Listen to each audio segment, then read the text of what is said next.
Hello again, this is Mike Cusick reporting from the Florida Capitol. We just finished the 7th week of a 9-week legislative session. There's always a lot to do in only 9 weeks, and at this point, all but a few of the committees have finished their work. Next week, only a handful of committees will meet, and none will meet the final 9th week of the session.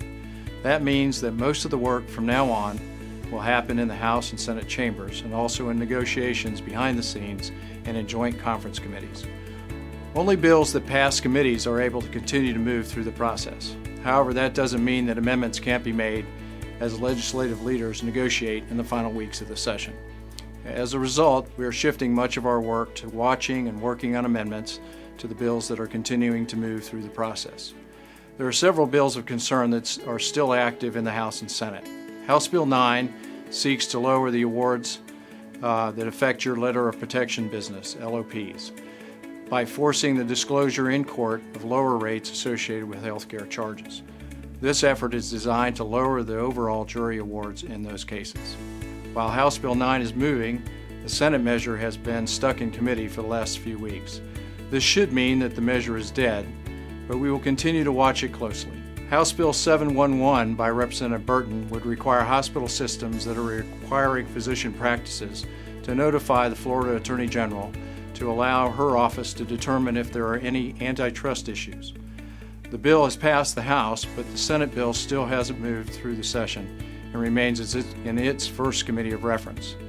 Similarly, House Bill 771 by Representative Aaron Grahl repeals Florida's no-fault auto insurance law and replaces it with a mandatory bodily injury coverage used in most of the country. Again, the House bill is moving while the Senate counterpart, Senate Bill 378 by Senator Lee, is stuck in committee. Speaker Oliva has made a push for several healthcare marketplace changes. Some have been stalled in the Senate, but others are making progress and have made a shot at passage during this session. One is House Bill 607 by Representative Pigman, a bill that would expand the scope of practice for certain advanced nurse practitioners to allow them to practice independently from a doctor.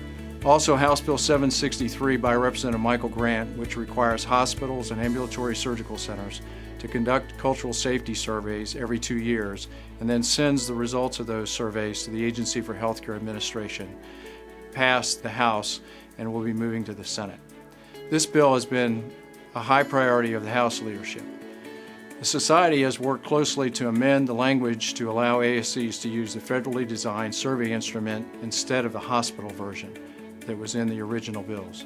The bill is expected to pass the Senate and be on its way to Governor DeSantis within the next week or so. Fortunately, this bill is much improved from the original version that would have mandated more frequent surveys designed by the Agency for Healthcare Administration.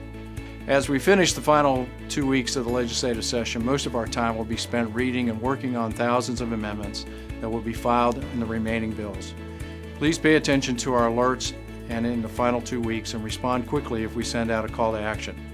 Also, please join SurgiPAC. It's the tool we use to educate legislators and candidates. We are in an election year. The people we elect in 2020 will be in powerful positions for years to come.